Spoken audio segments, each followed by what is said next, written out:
তারাবি হচ্ছে গ্রামে উঠাচ্ছে কে 100, কে 200, কে 300। তারাবি পড়ার নামে উঠিয়ে এলো 50,000, আর ইমাম সাহেবকে দিচ্ছে 10,000, ইমাম সাহেবকে দিচ্ছে 7,000। আরে তারাবির নাম দিয়ে আপনি যত টাকা উঠলেন, 5 লাখ উঠুক আর 5,000 উঠুক, সমস্ত টাকার অধিকার হকদার হচ্ছে ইমাম সাহেব।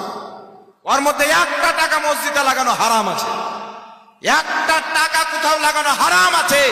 ওই সম্পূর্ণ টাকা তারাবি পড়ার কারণে জনগণ আপনাকে দিয়েছে, ওই পুরো টাকাটা আপনাকে ইমাম সাহেব দিবে।